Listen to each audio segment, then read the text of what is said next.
할렐루야. 우리 광명의 모든 사랑하는 성도님들 예수님 이름으로 축복합니다. 이 시간 영상으로 우리 하나님을 예배할 때 우리 살아계신 하나님께서 우리 모두를 만나주시고 우리에게 참된 소망과 기쁨으로 우리 예배를 받아주실 줄로 믿습니다. 함께 기도하겠습니다. 사랑하는 아버지 하나님, 은혜와 사랑 감사드립니다. 이 시간 하나님 예배하는 한 사람 한 사람 각 가정마다 살아계신 하나님을 뜨겁게 만나고 성령의 폭포수와 같은 성령의 비가 이 시간 각 가정마다 쏟아내려지는 복된 수요 예배가 되게 하여 주옵소서. 성령이여 우리의 마음을 열어주셔서 찬송 부를 때, 기도할 때, 또 말씀을 들을 때 주 앞에서 예배하는 참된 예배자가 되게 하여 주옵소서. 감사하며 살아계신 예수님의 이름으로 기도드립니다. 아멘. 하나님 한 번도 나를 실망시킨 적 없으신 우리 하나님을 이 시간 찬양하겠습니다.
나를 지키시리라 확신하네. 하나님 한 번도 나를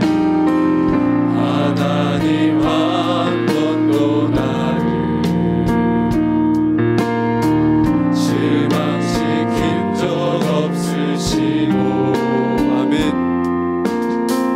언제나 공평과 은혜로 나를 지나온 모든 세월들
지키시리라.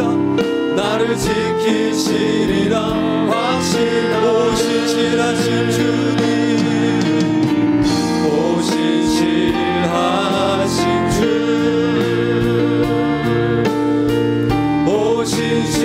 오신실하신 주 내 너를 떠나지도 않으리라 내 너를 떠나지도 않으리라 내 너를 버리지도 않으리라 약속하셨던 주님 그 약속 지키시옵소서 그 약속을 지키사 이후로도 영원토록 나를 지키시리라 나를 지키시리라 확신 이후로도 영원토록 이후로도 영원토록 나를 지키시리라 이후로도 영원토록 이후로도 영원토록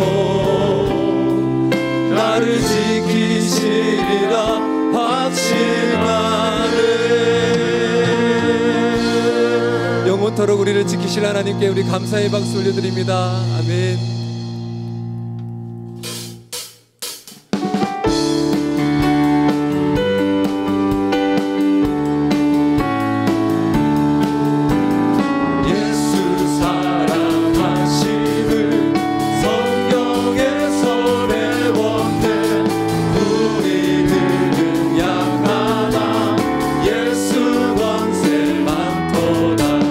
날 사랑하신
하나님 앞에 기도합니다.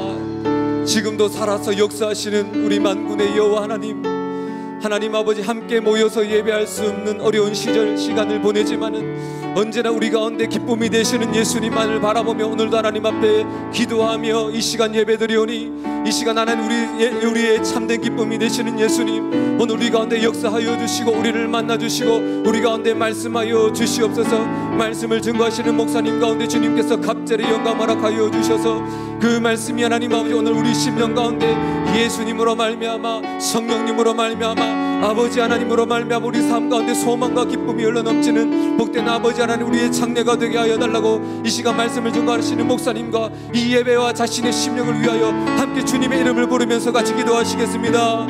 주여, 주여, 주여. 할렐루야. 사랑하는 하나님 아버지, 은혜와 사랑 감사드립니다. 오늘도 하나님 아버지 우리를 이 예배 자리로 하나님 아버지 각자 있어서 하나님을 예배하며 주님을 노래하며 하나님 앞에 간절한 마음을 가지고 주님의 시간 엎드려 주님의 얼굴을 보하며 하나님 기도합니다. 하늘 문을 여시고 하나님 우리 가운데 하나님 좌정하여 주셔서 성령의 폭포수와 같은 은혜로 하나님 우리를 만나 주시옵소서. 하나님 우리의 마음에 갈급한 마음을 허락하여 주시고 하나님 아버지 우리 가운데 기쁨은 세상의 것들로 하나님 아버지 기쁨이 있는 것이 아니라 오직 우리의 참된 기쁨이 되시는 우리 예수 그리스도 하나님 그 예수님 한 분만을 바라보며 나아가는 하나님 이 예배가 되기를 원합니다. 하나님 오늘도 말씀을 전하시는 목사님의 그 입술을 주님께서 지정하여 주시고 그 말씀 안을 안전히 심은 우리 하나님 아버지 온전하게 회복시켜 주시고 하나님 아버지 생명의 능력의 말씀으로 우리 가운데 역사하여 주시옵소서. 우리는 연약합니다. 우리는 부족합니다. 우리는 아무것도 아닙니다. 우리는 하나님 아버지 정말 주님 없이는 살아갈 수 없는 존재입니다. 예수님 우리에게 오시옵소서. 예수여 우리에게 오시옵소서. 예수님 우리에게 찾아와 주시옵소서. 우리를 만나 주시고 우리를 안아주시고 우리에게 말씀하여 주실 때 하나님 우리가 위로받고 우리가 변화되어지고 우리가 온전해질 줄로 믿사오니 우리의 참된 기쁨 되시는 예수님, 오늘도 하나님 아버지 우리가 영상으로 예배하며 각자의 자리에서 예배하지만 지금도 우리를 부르시고 우리를 함께 하시며 우리를 하나님 참되는 책임져 주시고 우리 교회를 지켜주시고 우리 민족을 지켜주시고 우리나라를 사랑하시는 만군의 여호와 하나님, 우리 예배를 받아주시고 우리 민족을 긍휼히 여겨주시옵소서. 우리나라를 긍휼히 여겨주시옵소서. 우리 교회를 하나님 아버지 붙잡아 주실 때에 하나님 우리가 온전히 살아날 줄로 믿습니다. 우리가 회복될 줄로 믿습니다. 온전한 예배자가 될 줄로 믿습니다. 주님 붙잡아 주시고 인도하여 주시고 하나님 아버지 우리를 사용하여 주시옵소서. 하나님 오늘도 우리의 예배를 받아 주시옵소서. 하나님, 모든 것에 감사드립니다. 주의 이름을 높여드리오니 하나님의 나라가 우리 가운데 임하게 하시고 하나님의 뜻이 이루어지게 하여 주십시오. 날마다 우리를 먹이시고 입히시는 하나님, 혹시 우리가 하나님 앞에 범죄한 것 있으면 이 시간 용서하여 주시고 그리스도인으로서 소금과 빛의 역할을 감당하지 못한 것 있다면 용서하여 주십시오. 하나님, 이 나라와 이 민족을 기억하시고 주님 앞에 겸비하여 모든 것을 주님께 맡기오니 우리나라 우리 민족 지켜 보호하여 주시기 바랍니다. 코로나 사태와 긴 장마로 인한 수해로 수많은 고통을 당하고 있습니다. 모든 상황에서 하나님의 강하고 의로우신 오른손을 들어 축복하여 주시고 지켜주시기 바랍니다. 강한 태풍이 한반도를 향하여 오고 있사온데 큰 피해 당하지 않도록 하나님께서 친히 보호하시고 사랑하시고 보살펴 주시기 바랍니다. 아버지여, 세계와 열방 가운데 우리나라를 지키시고 북한을 기억하사 오직 하나님만을 섬기며 하나님만을 의지하며 하나님으로 말미암아 부강한 나라가 될 수 있도록 우리나라에게 큰 은혜 허락하여 주십시오. 우리나라 우리 민족에게 맡겨주신 세계 선교의 사명을 감당하게 주님의 큰 능력을 허락하여 주셨사오니 주여, 부족함이 없도록 우리나라 부강한 나라 되게 하여 주옵소서. 하나님, 이 교회를 지켜주시고 세상과 분리되어 있지 않사오니 이 세상에 소금과 빛의 역할을 감당할 수 있고 세상의 아픔을 끌어안을 수 있는 사랑의 역할을 감당하는 교회 되게 하여 주십시오. 어느 때보다 어려운 시기를 지나가고 있습니다.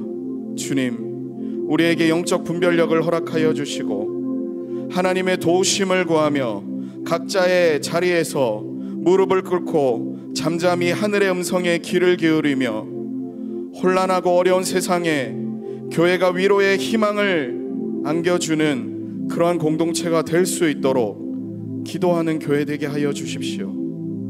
우리 모든 교회가 예수 그리스도를 주목하기를 바랍니다. 우리 광명교회를 통하여 위대한 일이 이루어지기를 원합니다. 아버지여, 우리 광명교회로부터 예배의 부흥, 지도자의 부흥, 다음 세대 신앙 계승이 이루어지고 있사오니 이 모든 것이 온 교회로 흘러가 교회의 본질과 사명이 회복되게 하여 주옵소서. 사랑하는 광명의 성도님을 위하여 기도합니다. 이전 것을 기억하지 않고 새로운 인생이 되어 그리스도를 모시고 살아가며 하나님의 말씀 안에 거하여 무엇이든지 원하는 대로 구하여 구한 모든 것을 이루는 우리 사랑하는 광명의 성도님들 되게 하여 주십시오. 혹시나 여러 어려운 상황에 거한 분들이 있다면 주님께서 보살피시고 위로하시사 근심과 어려움과 환난에서 벗어나 주님의 진정한 위로를 경험하게 하여 주시기 바랍니다. 하늘의 문을 열어 지금까지 경험하지 못한 축복 내려주시고, 어떠한 질병으로 인하여 고통당하고 있다면 지금 이 시간 치유가 일어나게 하여 주시며, 주의 믿지 않는 이들이 주께 돌아와 함께 예배할 수 있는 은혜 내려주시기를 간절히 바랍니다. 교회의 머리 대신 예수 그리스도를 따라 하나님의 뜻을 이루어가는 우리 사랑하는 담임 목사님을 지켜주시고 영육간에 강건케 하여 주시며 성령의 인도하심을 받는 축복자 되게 하여 주옵소서.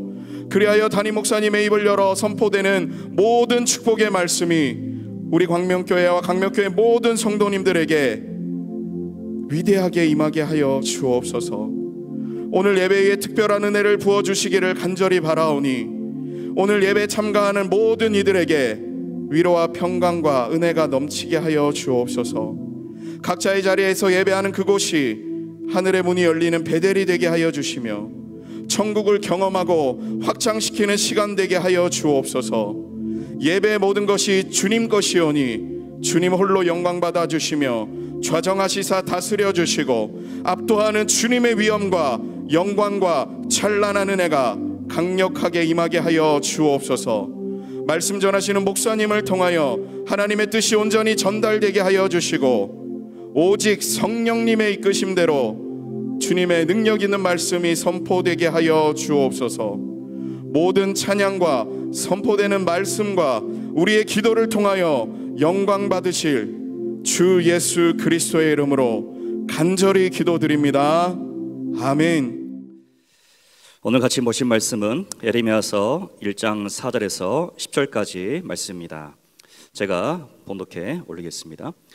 여호와의 말씀이 내게 임하니라. 이르시되 내가 너를 모태에 짓기 전에 너를 알았고 너가 배에서 나오기 전에 너를 성별하였고 너를 여러 날의 선지자로 세웠노라 하시기로 내가 이르되 슬프도소이다. 주 여호와여 보소서 나는 아이라 말할 줄 알지 못하나이다 하니 여호와께서 내게 이르시되 너는 아이라 말하지 말고 내가 너를 누구에게 보내든지 너는 가며 내가 내게 무엇을 명령하든지 너는 말할지니라. 너는 그들 때문에 두려워하지 말라. 내가 너와 함께하여 너를 구원하리라. 나 여호와의 말이니라 하시고 여호와께서 그의 손을 내밀어 내 입에 대시며 여호와께서 내게 이르시되 보라 내가 내 말을 내 입에 두었노라. 보라 내가 오늘 너를 여러 나라와 여러 왕국 위에 세워 너가 그것들을 뽑고 파괴하며 파멸하고 넘어뜨리며 건설하고 심게 하였느니라 하시니라. 아멘. 시대의 메신저라는 제목으로 하나님의 말씀 같이 나누겠습니다. 여러분의 오늘 수요예배 드리는 모든 각 가정에 하나님의 큰 은혜가 있기를 주님의 이름으로 축원합니다. 여러분, 그리스도인은 세상의 빛이라고 성경에서 말씀했습니다. 빛은 다양한 모습을 가지고 있죠. 프리즘의 빛을 통과해 보면은 빨주노조 파남보 여러 가지 색깔들을 우리가 볼 수 있는 것을 알게 되어집니다. 사실은 빛은 우리가 눈에 보기에는 무색인 것 같지만 사실은 많은 색깔을, 다양한 색깔을 가지고 있는 것입니다. 오늘 말씀을 통해서 이런 다양한 모습 중에 한 가지에 대해서 살펴보고자 합니다. 그 다양한 색깔 중에 하나를 저는 메시지라고 이렇게 지금 표현하기를 원하는 것입니다. 오늘 본문의 상황을 좀 보면 에레미야는 유다의 요시야라는 왕이 집권한 지 13년이 지난 때 사역을 시작을 합니다. 그리고 약 42년 동안 사역을 하게 되어지고 남유다가 바벨론에서 멸망을 당할 때까지 그 사역을 이어가게 되는 거죠. 그러니 그런 상황 속에서 얼마나 아주 급진적이고 그리고 아주 급박한 그러한 시대적인 배경이 있었겠어요? 그때 당시 근동의 역사는 아주 격렬한 변화가 있었던 시대입니다. 그런데 사실 아수르가 북이스라엘을 멸망시키죠. BC 731년에. 그렇지만 그때 이후로 아수르는 계속 내적인 진통을 겪게 되어집니다. 내부적으로 반란이 일어나게 되어지고 주변 동맹국들과 마찰이 있게 되어집니다. 그러면서 국력이 남배하게 되어지고 그리고 점점 힘들고 어려운 상황이 처하게 되어지는 거죠. 이렇게 아수르가 약해지자 반사적으로 누가 이득을 보게 되냐면은 바로 남유다 또한 반사적인 이득을 보게 되어진 것입니다. 그게 바로 요시야 시대 때 일어났던 것이죠. 요시야는 BC 640년경에 통치를 시작합니다. 8세의 나라로 시작을 하는데 그러고 나서 12년이 지나던 때에 바로 BC 628년이죠. 우리가 성경을 보면 그때 영적인 개혁이 남유다 속에 일어난 것을 보게 되어집니다. 그러니까 그런 영적인 개혁이 일어날 수 있는 배경 또한 어떤 게 있냐면 바로 아수르의 힘이 약화되었기 때문에 그렇게 되는 거죠. 영적인 개혁과 함께 잠시나마 독립을 하게 되어지고 찬란한 빛을 이루게 된 때가 바로 BC 628년이었던 거죠. 그리고 BC 628년이 지나고 나서 BC 627년에 바로 누가 하나님께 부름을 받는 거냐면 바로 예레미야가 부름을 받게 되는 거죠. 찬란한 빛이 임하고 있을 때 하나님께서는 예레미야라는 그런 선자를 부르시고 그에게 말씀을 주기 시작하면서 그를 시대의 메신저로 사용하고 있는 것이 바로 오늘 본문의 상황인 것이에요. 여러분, 어느 나라이든 그리고 어느 개인이든 기회가 주어지는 것입니다. 유다에서는 바로 요시야의 개혁이 이루어질 때가 바로 기회였던 것이죠. 우리가 성경사를 아는 것처럼 남유다는 나중에 멸망을 당합니다. 그러나 마지막 요시야 그때가 어찌 보면 이스라엘 남유다 역사에서 마지막 기회가 될 수 있었던 때가 바로 요시야 때였던 거죠. 개혁이 있었고 아수르가 약화되어지고 그 주변국들이 이제 패권을 쟁취하기 위해서 각축을 벌였던 때, 이때의 기회가 임했을 때, 바로 그런 기회가 임했을 때 지금 누구에게 말씀이 임하냐면 바로 예레미야에게 말씀이 임했다는 것입니다. 물론 하나님 앞에 예레미야는 선지자로서 여러 가지 사역들을 감당합니다. 그리고 많은 예언을 하고 나중에 대해서 얘기를 하죠. 근데 그 중에 아주 중요한 핵심적인 메시지는 뭡니까? 하나님께 돌아오라는 거죠. 말씀에 순종하라는 거죠. 그러면 하나님께서 너희를 살리실 것이다 라는 메시지였던 것이죠. 예레미야는 그 메시지를 계속 전했던 것입니다. 지금 코로나19로 어느 나라에게나 위기가 찾아왔죠. 그런데 이런 위기 속에서 사실 우리나라는 세계 선진국의 반열에 오를 수 있는 그러한 기회를 사실 잡았습니다. 그러나 패권을 장악하고 싶어하는 여러 많은 주변 나라들이 절대 이것을 넉넉히 기다리고 있지는 않죠. 요시야 때도 그랬듯이 지금의 시기가 하나님의 강력한 메시지가 임해야 되는 그러한 때가 아니겠는가 하는 생각을 해보는 것입니다. 하나님은 남유다를 사랑하셨고 그의 사랑하는 선자였던 예레미야를 일으키시면서 남유다를 향한 사랑의 고백들을, 사랑의 권면들을 계속 이어나가고 있었던 것이죠. 왜냐하면 그때가 기회였기 때문에 그럽니다.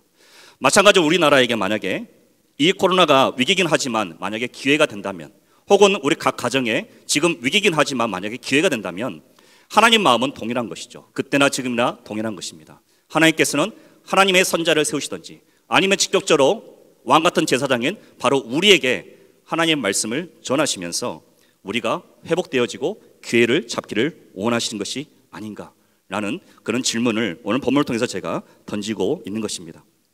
여러분, 예레미야 같은 그런 메신저를 부르신 때가 아닌가 이런 생각을 해보는 것입니다. 하나님 분명 한국교회를 통해 많은 일을 해오셨고 앞으로도 많은 일을 하실 것입니다. 하나님의 계획과 섭리를 성취해 나가실 것입니다. 또한 하나님께서 우리 교회를 통하여서 많은 일을 해오셨고 앞으로도 많은 일을 해 가실 것입니다. BC 627년에 예레미야가 그 시대의 메신저였다면 지금 이 시대를 사는 왕같은 제사장인 우리 또한 시대의 메신저로 부르고 계시지 않는가라는 생각을 해볼 수 있는 겁니다. 물론 모두가 다 거기에 쓰임받을 수는 없겠지만 그러나 깨어있는 자, 예레미야처럼 깨어있는 자, 그래서 하나님이 보시기에 불러서 하나님 말씀을 맡기고 싶은 자, 그런 자를 하나님께서 깨우실 것이고 그를 통하여서 세상에 하나님의 빛의 메시지가 전달되게 하실 줄 믿습니다. 여러분, 빛인 그리스도를 통해서 이 나라에 어떻게 찬란한 꽃이 계속 피어날 수 있을까? 어떻게 우리나라에 이런 위기 속에서 기회를 잡을 수 있을까? 혹은 우리 각 가정에 혹은 사업에 이런 위기 속에서 어떻게 기회가 될 수가 있을까? 오늘 말씀을 통해서 같이 살펴보기를 원하고 그 키워드를 시대의 메신저로 삼기를 원합니다. 첫째입니다. 첫째, 시대의 메신저를 통해 하나님의 나라가 임한다는 것입니다. 각 시대를 보면, 성경의 많은 역사 시대를 보면은 바로 메신저에 의해서 하나님의 나라가 임하는 것을 우리가 많이 보게 되어집니다. 제가 초등학교 때 축구 선수를 잠깐 했었는데 5학년 때 있었던 일입니다. 어느 날 오후에, 그날 훈련이 없어서 오후에 잠이 들었는데 잠결에 들려오는 잔잔한 목소리에 잠을 깨면서 그 모든 들려오는 얘기를 다 듣게 되었습니다. 바로 서울에 사는 막내 외삼촌이 내려와서 저희 어머니에게 이야기를 하고 있었던 거예요. 가난했지만 아내 생일날 되었을 때 하나님께서 어떻게 필요한 것을 공급하셨는지, 또 기도할 때 어떻게 응답하셨는지, 또 어린아이들의 기도를 얼마나 잘 들으시는지, 또 여러 명이 합심하여서 기도하면 얼마나 잘 들어주는지, 그런 얘기를 굉장히 다양하게, 저는 세상 태어나서 처음 듣는 얘기를 그때 하고 있었습니다. 잠결했지만 너무나 또렷하고 너무나 선명해서 잊혀지지가 않았습니다. 그리고 나서 당시 학교 축구부는 시골이었기 때문에, 아주 작은 시골이었기 때문에 한 번도 도내에서, 그러니까 전라남도가 되죠. 나중에는 전국대회도 가긴 했지만 전라남도에서 우승을 해본 적이 없었죠. 그런데 도내 시합이 열렸고 여느 때와 같이 시합에 참여했었고, 시합 하루 전날 초등학교 5학년, 6학년 아이들끼리만 모아놓고 코치가 여간방에 우리들을 모아놓고 너희들끼리 전략을 좀 세워봐라, 힘을 다져봐라, 서로 격려하면서 내일을 불그리 의지를 한번 불태워봐라 라고 하면서 떠났어요. 그런데 그렇게 얘기하는 가운데 그 아이들이 모여서 무슨 얘기를 할 수 있었겠어요? 제가 불현듯이 그때 말했던 막내 외삼촌의 말이 생각난 거예요. 그래서 저는 그냥 생각났게 순수한 마음에서 들은 대로 그 얘기를 다 전달을 했어요. 그러고 나서 저도 모르게 우리 한번 기도해 보자. 저는 그때 교회를 다녀본 적이 없었습니다. 우리 한번 기도해 보자. 하나님께 기도해 보자. 그랬는데 이 말에 떨어진과 동시에 당시 있었던 그 약 20명 이상의 그 축구 부원들이 갑자기 그래 기도해 보자 라고 얘기를 답을 했고, 그래서 기도를 하게 된 거예요. 그런데 그 친구들 중에 어느 누구도 교회를 다녀본 친구들은 제가 알기로는 없었습니다. 그런데 그 대회에서 우여곡절 끝에 두 번의 승부차기가 있었고, 두 번의 승부차기 또한 다 우리가 극적으로 이길 수가 있었고, 또 물론 또 그냥 시합에서 점수차로 이기기도 했고, 처음 도내에서 우승을 차지하게 되었습니다. 또 그러고 나서 그 다음에 도내 시합이 또 있었는데 그때도 기도했고 그때 또한 우승을 차지하게 됐습니다. 근데 제가 그때 사건을 좀 돌아보면서 지금 생각해 보면, 오늘 말씀을 준비하면서 그때 당시 나는 믿음이 없었다고 할 수는 있겠지만 하나님의 말씀, 외삼촌을 통해서 전해졌던 이 말씀을 전달하는 잠깐 동안의 작은 메신저 역할을 했겠구나. 이 메신저가 전달됐을 때, 그것을 듣고 전했을 때 이것을 받아들인 자가 가운데 하나님이 역사하셔서 기도하게 하셨고 이런 역사를 보게 되었구나 라고 생각을 좀 해보게 되어집니다. 물론 그때 있었던 우리 동기들이 지금은 어떻게 믿음 생활을 하는지 사실 저는 잘 알지 못합니다. 연락이 많이 두절됐기 때문에요. 그러나 분명히 그 시간을 통해서 하나님께서 하신 일이 분명히 있었다고 생각이 되어집니다. 여러분, 성경 역사를 보면 선지자들은 공통적으로 하나님 말씀을 전하고 이 말씀을 청중들이 받아들일 때, 그리고 회개할 때 큰 변화들이 일어나게 되어지는 거죠. 그러니까 영적인 부흥과 부국 강명이 항상 같이 병행해서 이루어지는 것을 우리가 볼 수가 있습니다. 다른 말로 하면은, 영적인 의미로 하면은 하나님의 나라가 임하게 되는 거죠. 사무엘상 7장 6절에 보면 이렇게 말씀하죠. 제가 읽어보면요, 그들이 미스바에 모여 물을 길어 여호와 앞에 붓고 그날 종일 금식하고 거기에서 이르되 우리가 여호와께 범죄하였나이다 하니라. 사무엘이 미스바에서 이스라엘 자손을 다스리니라. 아멘. 사색의 긴 어둠의 터널을 지나고 나서 이스라엘 백성이 갑자기 미스바에 모여서 금식하며 회개하는 일이 일어나게 되어지죠. 그런데 이런 일이 일어나자, 이런 영적인 부흥이 일어나자 곧바로 블레셋이 쳐들어옵니다. 블레셋과의 전쟁이 있게 된 것이죠. 여러분, 블레셋은 사실 사무엘상 초반기에 보면은 엘리와 그의 두 아들을 전장에서 죽였던 그들이 누구냐면 바로 그 민족이 바로 블레셋이었죠. 당시 이스라엘은 블레셋과 아무리 싸워도 전적상 밀릴 수밖에 없었습니다. 모든 전쟁을 하더라도 이미 철기 문화가 들어와 있는 블레셋을 이길 방법은 사실 없었던 거예요. 그런데 그런 블레셋이 지금 쳐들어온 것이죠. 그런데 블레셋과의 전쟁이 있었을 때 어떤 일이 일어나냐면 사무엘상 7장 13절 보면 이에 블레셋 사람들이 굴복하여 다시는 이스라엘 지역 안에 들어오지 못하였으며 여호와의 손이 사무엘이 사는 날 동안에 블레셋 사람을 막으심에 14절에 블레셋 사람들이 이스라엘에게서 빼앗았던 성읍이 에그론부터 가드까지 이스라엘에게 회복되니 이스라엘의 그 사방 지역을 블레셋 사람들의 손에서 도로 찾았고 또 이스라엘과 아모리 사람 사이에 평화가 있었더라. 아멘. 사무엘을 통하여서 이스라엘 백성들에게 시대의 메시지가 전달되었습니다. 그랬더니 이 메시지를 이스라엘 백성들이 받고 회개하고 금식하며 주 앞에 돌아왔습니다. 영적인 쇄신이 일어나게 된 것이죠. 근데 이 영적인 쇄신과 더불어서 어떤 일이 일어나냐면 한 번도 싸움에서 이길 수 없었던 블레셋과의 전투에서 하나님의 극적인 기적으로 전쟁을 이기게 되어지는, 한마디로 부국강병을 이루게 되어지고, 그리고 방금 읽었던 것처럼 그 지역에 평화를 찾게 되어지는 이런 놀라운 결과를 얻게 되는 것입니다. 바로 하나님의 나라, 영적인 회복이 일어나는 곳에 부국강병이 같이 일어나게 되는 것입니다. 여러분, 지금도 여전히 하나님은 우리를 왕같은 제사장으로 부르시면서, 그리고 또한 선지자로 부르시면서 말씀을 주시고 이 땅에 하나님의 나라가 임하게 하는 도구로 사용하기를 원하신 줄 믿습니다. 우리 모두 시대의 메신저로서 살아가야 될 의무가 있는 것입니다. 우리의 삶을 통하여서, 우리 입술을 통하여서, 우리의 사고방식을 통하여서, 우리의 가치관을 통하여서 우리는 시대의 아주 중요한 메신저의 역할을 감당해야 되는 것입니다. 왜냐하면 우리는 바로 그리스도의 빛이기 때문입니다. 그런 메신저의 사명을 감당하시기를 주님의 이름으로 축원합니다. 자, 두 번째입니다. 시대의 메신저는 말씀이 입까지 도달한다. 다른 말로 하면 말씀이 존재의 일부가 될 때 입에 비로소 도달할 수 있게 된다라는 의미입니다.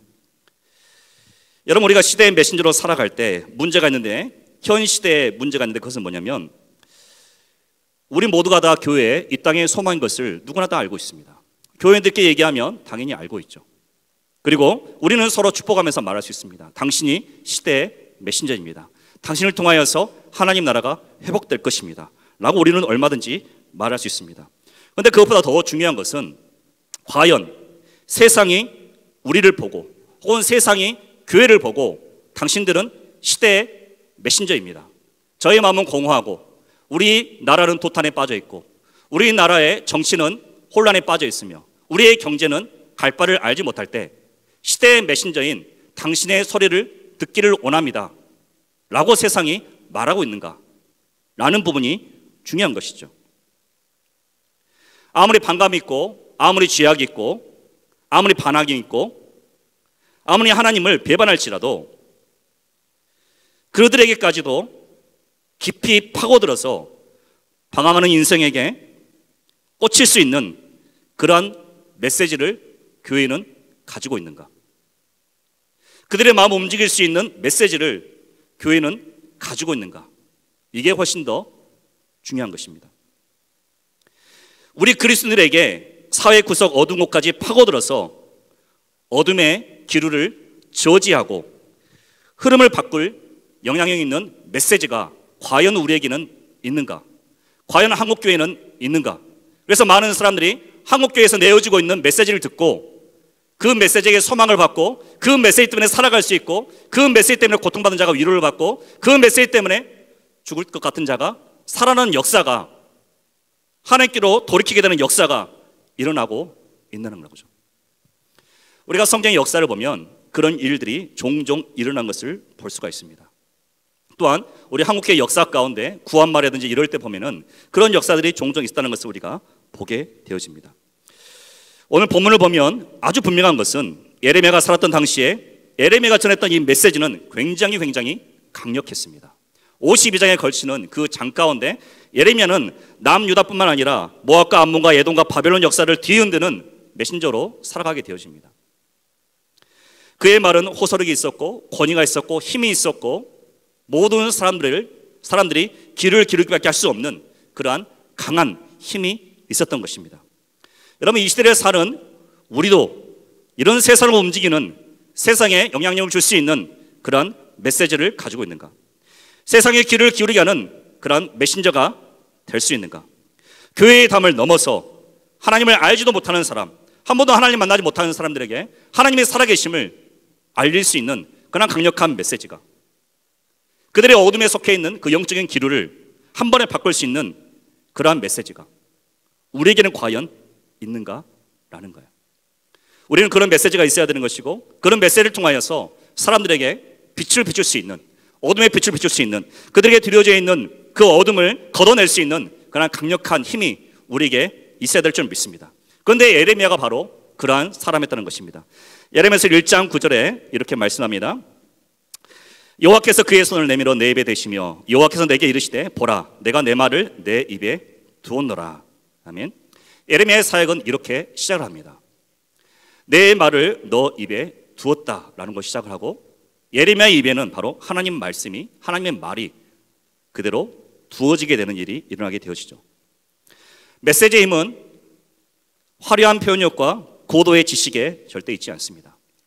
그 사람이 학식이 풍부하고 지식이 많고 명예가 있는, 물론 그것도 영향력이 있겠지만, 결국 메시지의 힘은, 오늘 성경 말씀 보면은 메시지의 힘은 결국 그 메시지에 바로 하나님의 그 존재성이 들어가 있는가 의해서 좌우되는 것이죠.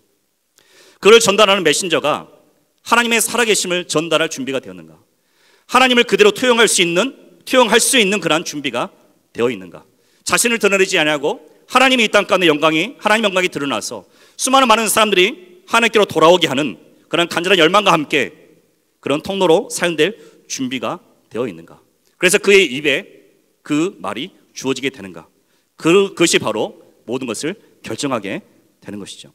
여러분, 입은 생각과 마음과 가치관이 정리되어서 발설되는 기관입니다. 학자들이 많은 연구를 하는데 그들의 통찰이 마음과 머리에서부터 최종적으로 입까지 와서 입을 통해서 전해지기까지는, 혹은 손을 통하여서 그것이 하나의 책으로 혹은 논문으로 작성되어서 정리되기까지는 숱한 시간이 필요한 것입니다. 많은 연구를 거듭하게 되어지는 것입니다.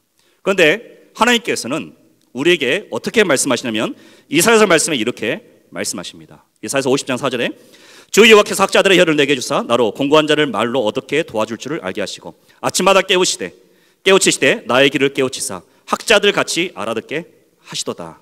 아멘. 학자들의 혀를 주시기도 하고 또 학자들 같이 깨우쳐 주시기도 한다라고 표현하고 있습니다. 여러분, 시대의 메신저는 공고한 자를 도와주고 시대를 보는 통찰을 가지고 있다라는 것을 보게 되어집니다. 어떻게 이것이 가능한가? 방금 읽은 이사야 말씀 보면 아침마다 깨우치신다라는 거죠. 매일 말씀으로 나를 깨우치시고 나는 매일 그 말씀을 받아 먹는다라는 것이죠.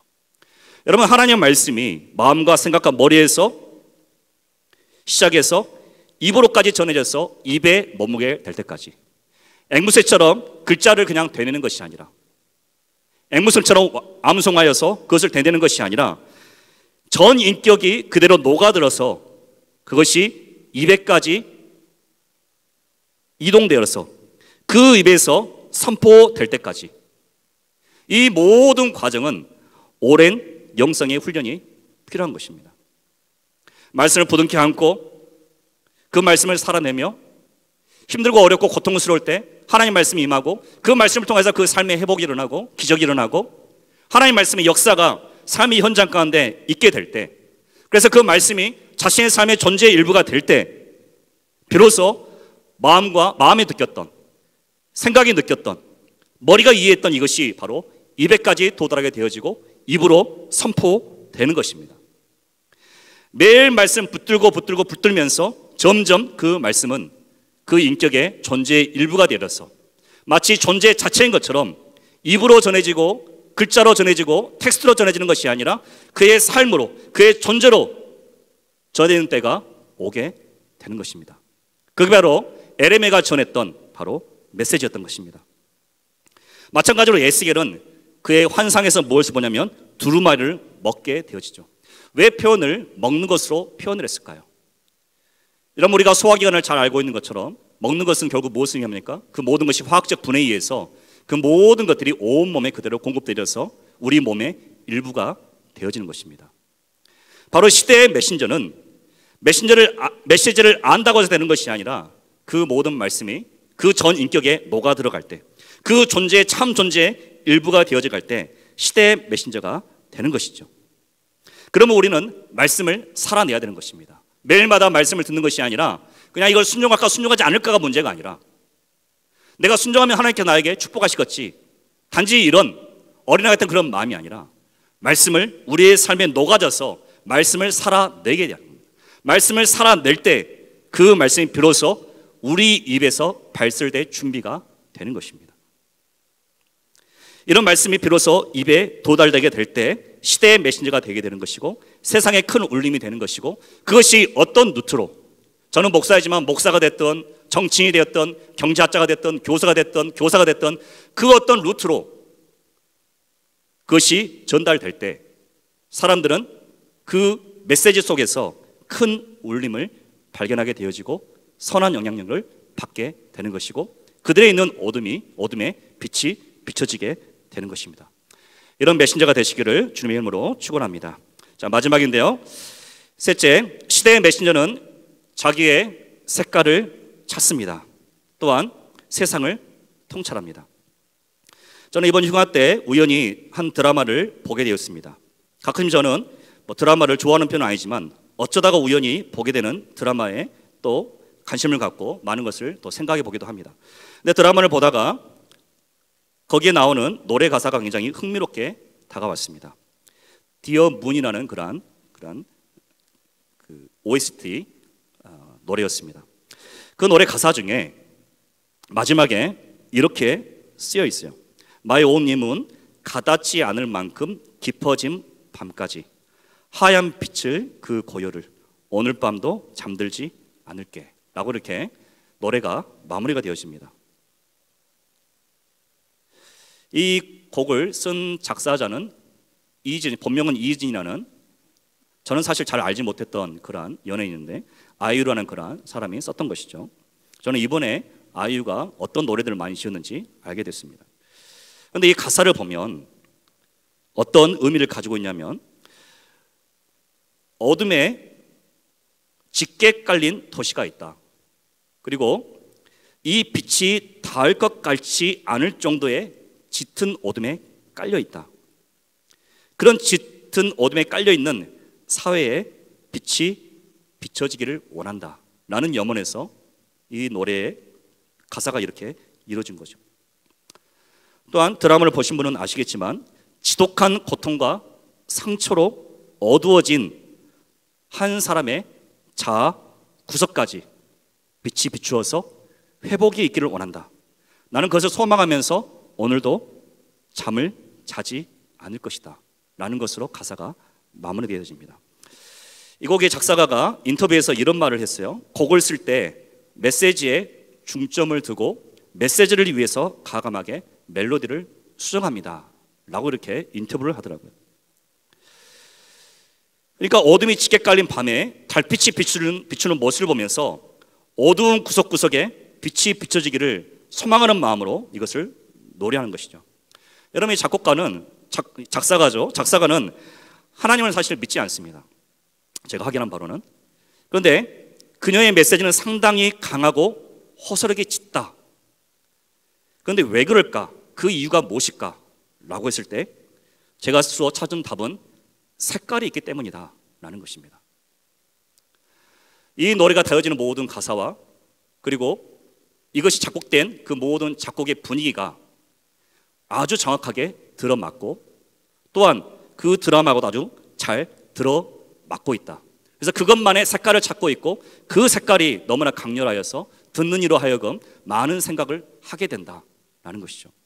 여러분, 에레미야서는 자신의 메시지를 전달하기 위해서 세 가지의 문해적인 도구를 사용을 합니다. 바로 산문과 시와 구술을 사용합니다. 다양한 장르를 통해 가지고 그때그때 성격에 맞게, 그 메시지의 성격에 맞게 이 문해적인 장치를 이용하는 것이죠. 그러니까 그때그때마다 색깔을 바꾸는 것입니다. 그때그때마다 색깔을 바꾸어서 그 메시지가 효과적으로 전달할 수 있도록 나름 최선의 노력을 다하는 것이죠. 여러분과 이 시대의 메신저가 되기 위해서는 하나님께서 각자에게 주신 자기만의 색깔을, 자기 메시지의 색깔을 찾아야 되는 것입니다. 나만의 인격이 드러나는, 나만의 개성이 드러나는, 나만의 비전과 마찬가지 드러나는, 나만의 재능을 입힐 수 있는, 나만의 것을 입힐 수 있는 그 색깔을 찾아야 되는 것이죠. 더 나아가서 이런 색깔이 정해지기 위해서는 먼저 선행돼야 될 것인데, 그게 뭐냐면 바로 세상에 대한 통찰입니다. 여러분, 세상은 우리가 전쟁을 해야 되는, 우리의 적이기 때문에 반드시 정복해야 되고 부셔야 되는 대상이 절대 아닌 것이죠. 세상은 마치 우리의 자식과 같은 것입니다. 아무리 죄가 있고 아무리 많은 것이 묻어 있고 더러운 것이 묻을지라도 보듬어 안고 바른 길로 인도해야 되는 것이 바로 그리스도인들이 세상을 바라보는 입장이어야 되는 것이죠. 그러려면 그 때를 벗기고 그 사람을 계도하고 바꾸기 위해서는 무엇이 먼저 필요할까요? 그 사람에 대한 이해가 먼저 필요한 것입니다. 세상에 대한 이해가 먼저 필요한 것입니다. 내가 그 아무런 성경 지식만 가지고 그 사람의 입장을 전혀 생각지도 않고 우리의 모든 것을 다 부은다고 하여서 그 사람이 공감하지 못한다면, 물론 하나님께서 역사하심으로 특별한 일들이 부흥의 시대에 일어나긴 했지만 만약 그것을 공감하지 못한다면 호응에 울림밖에 되지 않은 것이죠. 예레미야서 1장 10절 말씀 보면 이렇게 얘기하죠. 제가 읽습니다. 보라, 내가 오늘 너를 여러 나라와 여러 왕국 위에 세워 너가 그것들을 뽑고 파괴하며 파멸하고 넘어뜨리며 건설하고 심게 하였느니라 하시니라. 아멘. 여러분, 예레미야는 부름을 받습니다. 그런데 그는 남유다에게만 부름을 받는 것이 아니라 그 메시지를 듣는 대상은 남유다뿐만 아니라 모압과 암몬과 애국과 바벨론과 메대와 그 주변에 많은 나라들이 바로 그 대상입니다. 여러 나라와 여러 왕국이 바로 그 대상이었던 것입니다. 예레미야가 그 나라를 얼마나 알았을까라고 확실하게 역사적인 고증을 통해서 확인할 수 없지만 쉽게 짐작할 수 있는 것은 그가 전하였던 메시지는 그냥 공허한 메시지가 아니었다. 그 나라를 알았고 그 나라의 현 상황을 알았고 그 나라의 현재 처음 문제점을 알았고 그 문제에 걸맞는 통찰력 있는 메시지를 하나님의 말씀을 담아서 전달했던 것이다. 절대 초점을 잃지 않았고 그 초점은 그 나라의 모든 폐부 깊숙한 곳을 빨려 들어가서 그들의 삶을 뒤흔들어 놓았을 것이다 라는 것이죠. 여러분, 세상에 대한 통찰이 있을 때, 우리가 세상을 올바로 이해할 수 있을 때 우리가 어떤 도구로 접근할 수 있을지 그 색깔을 정할 수가 있는 것입니다. 하나님 메시지를 맡은 자는 세상에 항상 다리를 놓는 작업을 해야 되는 것이죠. 시대에 걸맞지 않는, 전혀 이해할 수 없는 그러한 암호들이 아니라 그들이 받아들일 수 있는 눈높이를 맞춰서 다리를 놓아서 그들에게 메시지를 전달해야 되는 것이죠. 그런데 그것이 시대의 통찰이 없어서는 불가능하다는 것입니다. 여러분, 작곡가든 작사가든 화가든지 자신이 느끼는 이 영감을 표출하고 표현하기 위해서는 그가 알고 있는 다양한 장르를 중에 하나를 선택하는 것입니다. 그래서 우리는 문해사조를 볼 수가 있고 또 그림을 통해서는 그때그때 시대마다 변천사를, 미술의 역사를 우리가 볼 수가 있는 것이죠. 그 자신이 표현하고 싶은 것을 많은 선택지 중에 그 하나를 선택해서 표현하는 것입니다. 가수 또한 그렇죠. 어떤 한 노래가 있는데 그 노래가 온전하게 메시지를 담기 위해서 여러 가지 다양한 장르의 음악이 있는데 그 중에 하나를 선택해서 거기에 색깔을 입히는 작업이 바로 작곡의 작업인 것이죠.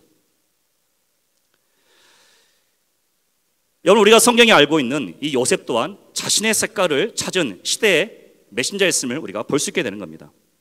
요셉은 두 단어로 표현되어지요. 묘사할 때 꿈과 총리로 표현되는 거예요. 그는 꿈이라는 도구를 통해서 총리라는 색깔을 입고 하나님의 나라를 이루는 시대의 메신저가 되어지죠. 그는 유일하게 하나님을 아는 유대인으로서 그 애굽 땅 어둠에 짙게 깔린 그 어둠 속에 들어가서 그는 바로의 입술에서 너가 섬기는 하나님이 위대하다는 그러한 칭송을 받을 수 있는 그런 마음의 찬사가 터져나오게 했던 사람이 바로 누굽니까? 바로 요셉이었던 것이죠. 그는 자신의 색깔을 찾았고 자신의 색깔로 세상에서 아주 거대한, 아주 큰 위대한 외침과 메시지를 전했던 것입니다. 그리고 그가 총리가 되었을 때 다양한 색깔을 범려서 자신만의 색깔로 그 총리직을 감당했던 것입니다. 그는 소년 때부터 총리가 되기까지 많은 경험과 고통과 어려움과 좋은 일, 슬픈 일들을 겪으면서 다양한 색깔을 입으면서 세상을 점점 이해하게 되어졌고, 애굽의 총리가 그냥 운이 좋아서 된 것이 아니라 그 총리직을 감당할 수 있을 때가 됐을 때, 세상을 통찰할 수 있고 세상을 이해할 수 있고 그 통찰된 이해력으로 애굽의 모든 경제와 정치를 주무를 수 있는 사람이 됐을 때 하나님은 그를 총리로 세우신 것입니다. 그래서 요셉을 보았던 이 보디발 장군은 요셉에게서 자신이 한 번도 섬겨본 적이 없는 하나님의 신적인 내재를 그가 보게 되는 겁니다. 그래서 그는 창세기 39장 3절에 이렇게 말하는 거예요. 그의 주인이 보디발을 의미합니다. 그의 주인이 여호와께서 그와 함께 하심을 보며 또 여호와께서 그의 범사에 형통하게 하심을 보았더라. 아멘. 보디발은 하나님을 알지 못하는 사람이었지만 요셉을 통하여서 하나님의 형상을 보았다라고 이렇게 표현되는 거죠. 요셉이 시대의 메신저가 되자 하나님의 형상을 투영시키는 존재, 하나님 말씀이 그 안에 들어와서 존재의 일부가 되어서 그 삶 자체가 이방 민족의 보디발의 장군의 그 마음까지 흔들 수 있는 그런 메신저가 되게 되어졌고, 결과적으로는 그 애굽에서 나중에 예수 그리스도가 오실 수 있도록 그 하나님 나라의 뜻과 계획을 이루는데 쓰여지는 존재가 되어지는 것입니다. 여러분들은 세상을 정말 과연 이해하고 있습니까? 그리고 세상을 정말 이해하고 통찰하기 위해서 정말 부단히 노력하고 계십니까? 혹은 여러분의 이해력이, 혹은 여러분의 통찰력이 너무 자만에 빠진, 마치 많은 것을 다 이해할 것 같은, 이해할 거라고 생각하는 착각 속에 빠져 있지는 않습니까? 정치를 아십니까? 경제를 아십니까? 사회를 아십니까? 문화를 아십니까? 이 시대의 키워드를 아십니까? 우리는 항상 겸손해야 되는 것입니다. 겸손하게 배우고 겸손하게 이해하려고 겸손하게 통찰력을 가지고 대하려 할 때 우리는 세상인 적이 아닌 우리의 자식처럼 하나님의 나라가 임하게 되어지는, 그 땅을 살아가는 많은 사람들이 주께로 돌아오게 되는 날을 기대하며 사랑으로 품을 수 있는 그런 부모 같은 심정으로 세상을 끌어안으며 그곳에 빛을 전달할 수 있는 사람이 되게 되는 줄 믿습니다. 우리 모두 시대의 메신저가 되기를 주님의 이름으로 축원합니다. 아멘. 오늘 말씀을 기억하시면서 이 땅에 우리가 시대의 메신저가 되어서 하나님의 나라가 임하기를 원하는 그런 마음으로 우리 찬양 같이 부르고 기도하도록 하겠습니다.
기도하기로 원합니다. 여러분, 우리는 항상 겸손해야 됩니다.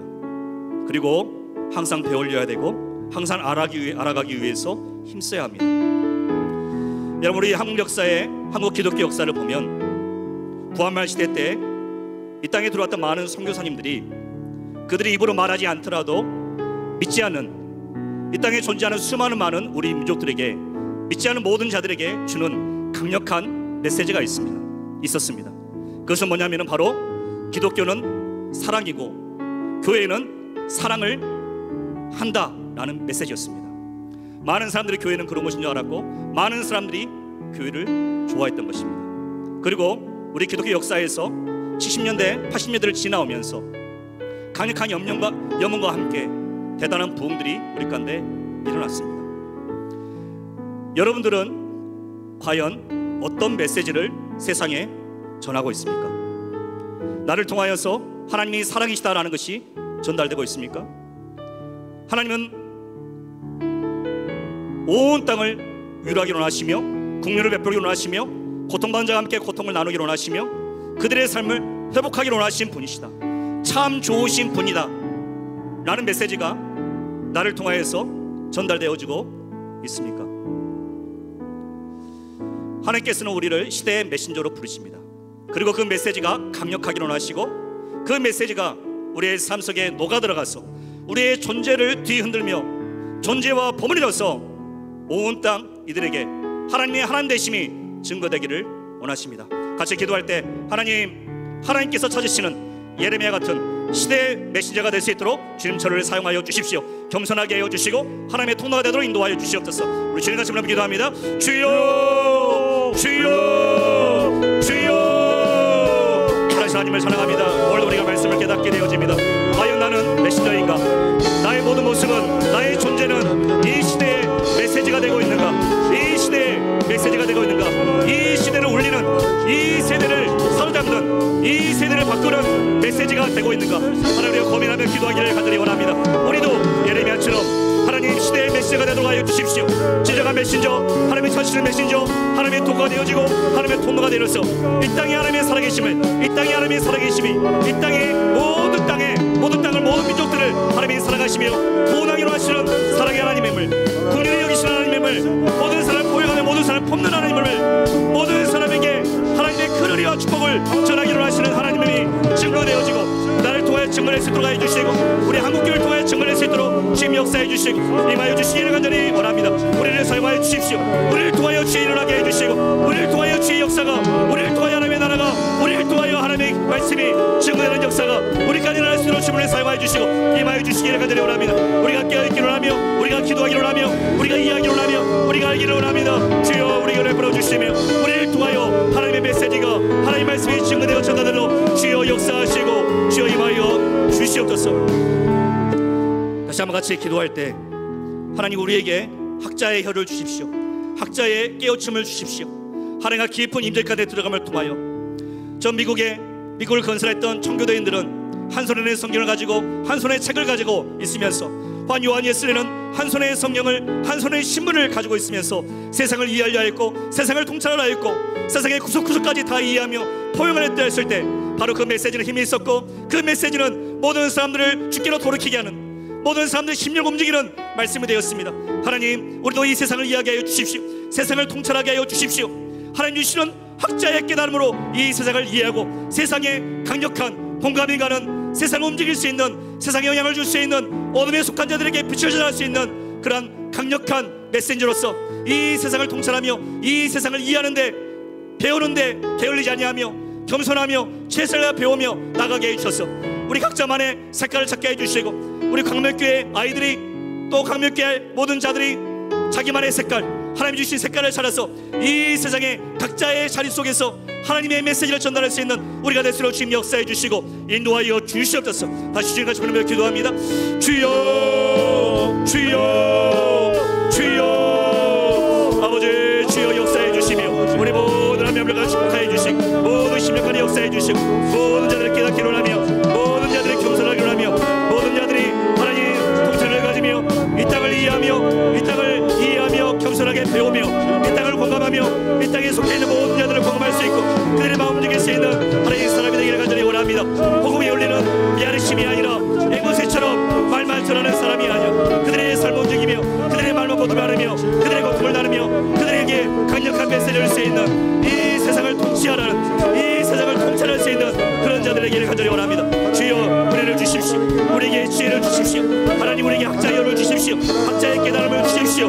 하나님 아버지 우리에게 성령의 충만함을 주시며 기도를 가득 깨닫게 인도하여 주시고 게으르지 않도록 역사해 주시며 열심히 배우며 열심히 이해하며 열심히 품으며 세상을 자식처럼 품으며 그들이 하나님의 사랑을 전할 수 있는 우리가 내 쓰러짐 역사해 주시고 임하여 주시기를 간절히 원합니다. 주여 축복하여 주시고 우리까지 임하여 주시고 하나님 우리의 사랑이 우리 모든 감격의 아이들에게 우리 모든 자란 자들에게 임할 수 있도록 역사해 주시고 모든 자들에게 임하여서 이들이 깨닫게 해여 주시고 이들이 하나님의 이 시대의 메시지가 되게 해여 주시며 하나님 아버지 세상에 가서 세상에 영향을 줄 수 있는 빛을 비출 수 있는 사람의 말만 줄 수 있는 사상에 들어진 사람의 들어진 이 어둠을 걷어낼 수 있는 짙은 어둠을 걷어내며 빛을 줄 수 있는 그런 위대한 지도자들에게 간절히 원합니다. 주의 안수하여 주시고 주의 지혜가 이들까지 임할 수 있도록 지금 인도하시고 역사하여 주시옵소서.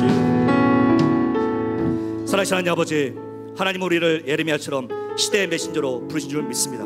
곳곳에 홍수가 많이 일어나며 곳곳에 폭염에 예기치 않은 그러한 장마에 지진에 산불에 많은 일들이 일어나는 이때 또 전염병으로 인해서 온 나라가 진통을 겪은 이때 하나님은 예레미야처럼 마치 위기가 기회인 것처럼 예레미야 같은 시대의 메신저를 찾고 계신 줄 믿습니다. 하나님 우리가 깨어있도록 도와주십시오.